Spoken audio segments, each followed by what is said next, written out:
অনেকে নিজের অবস্থান নিয়ে সুখী না, এরকম আছে না নাই? আল্লাহ আমার এটা দিল না রে, ওইটা দিল না রে, পাইলাম না রে, কিচ্ছু হয় না, কি করব জীবনে, হতাশ। আসলে আছে কিন্তু অনেক, কিন্তু শুকরিয়া নাই, ডাকাত, ঠিক কিনা? নিজের অবস্থান নিয়ে সুখী না, কিন্তু অনেক লোক আছে তারা আপনার অবস্থানে পৌঁছতে চায়। তাদের দিকে তাকিয়ে দেখেন, আপনি যে অবস্থানে আছেন এই অবস্থানে পৌঁছাটা অনেকের কাছে স্বপ্ন। তারা প্রতিনিয়ত সংগ্রাম আর স্ট্রাগল করে যাচ্ছে আপনার অবস্থানে পৌঁছতে, আর আপনি এটা নিয়ে সন্তুষ্ট না। শেখ সাদির নাম শুনেছেন? বালাগাল উলা কাশাফাত দুজা, এই কবিতাটার রচয়িতা ইরানের বিখ্যাত এক কবি। উনি একবার আর্থিক সমস্যার মধ্যে দিয়ে সময় কাটাচ্ছেন, টাকা নাই, পয়সা নাই, পায়ে দেওয়ার মতো জুতা নাই। উনি খুব দুঃখ পেলেন, হায় রে, আমি ইরানের এত বড় কবি, আমার পায়ে দেওয়ার মতো জুতা নাই। দুঃখ ভরা মন নিয়ে রাস্তায় হাঁটতে বেরোলেন। হাঁটতে হাঁটতে হঠাৎ দেখলেন একটা লোক শুয়ে শুয়ে কাঁদছে, ওই লোকটার দুইটা পাই নাই, পাই নাই। উনি সেজদায় পড়ে গেলেন, আল্লাহর কাছে ক্ষমা চাইলেন, আল্লাহ অনেক দিয়েছ, শুকর আলহামদুলিল্লাহ। এজন্য যেই পরিস্থিতিতেই থাকি না কেন আমরা কি পড়বো? জোরে বলেন, কি পড়বো? এজন্য কানাতু মিনাল ইসলাম, অল্পে তুষ্ট থাকার নাম হলো ইসলাম। সম্পদ লাগবে কিন্তু সম্পদের পাহাড় লাগবে না, ঠিক কিনা?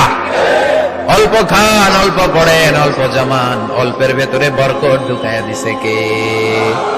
দেখবেন যাদের সম্পদ অল্প তারা সুখী বেশি। জরিপে এটা দেখা গিয়েছে, অনেক সার্ভেতে এটা এসেছে, যারা সম্পদশালী এরা দুঃখী বেশি, এদের দুঃখ বেশি, টেনশন বেশি। খুব স্বাভাবিক, টাকা যার বেশি রোগ তার বেশি, টাকা যার বেশি টেনশন তার বেশি, টাকা যার বেশি ঘরে শান্তি তার কম। আছে না নাই? ঘরের ভেতরে অশান্তি, ছেলে কথা শোনে না, ছেলে টানে গাঞ্জা, মেয়ে করে পরকিয়া। আছে না নাই?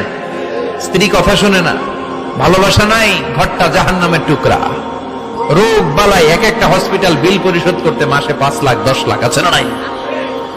কিছু খেতে পারে না, ডাক্তার একেবারে ডায়েট মেনু বেঁধে দিয়েছে।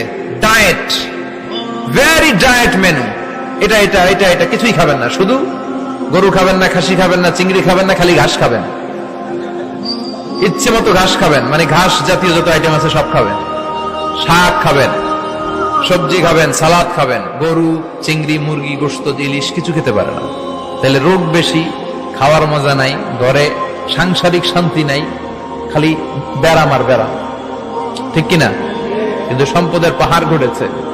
আর অল্প যারা খায়, অল্প পড়ে, রিক্সাওয়ালা, কুলিওয়ালা, অল্প বেতনের চাকরি, কিন্তু হক হালালি মেনে চলে, দেখবেন শান্তি আছে অনেক। হ্যাঁ, বাসা ভাড়া দেয়, ফ্যামিলি চালায়, বাচ্চাদের স্কুল বিল, এরপরও মাস শেষে 1-2 হাজার টাকা হাতে থেকে যায়। আর ওর প্রতি মাসে 10 কোটি টাকা ইনকাম, তারপরও ব্যাংকের ঋণ আছে না নাই? সুখ কারে বলে? কিভাবে আপনি সুখকে ডিফাইন করবেন? সুখ তো টাকায় কিনা যায় না, শান্তি টাকা দিয়ে হয় না, শান্তি দেওয়ার মালিককে। শান্তি আছে অল্প খেয়ে শুকর করার মধ্যে, শান্তি আছে আলহামদুলিল্লাহর মধ্যে। চিল্লায় বলেন, ঠিক কিনা? এজন্য অল্প খাবো, অল্প পড়বো, অল্প জামাবো, অল্পের ভেতরে বরকত দিয়েছে কে?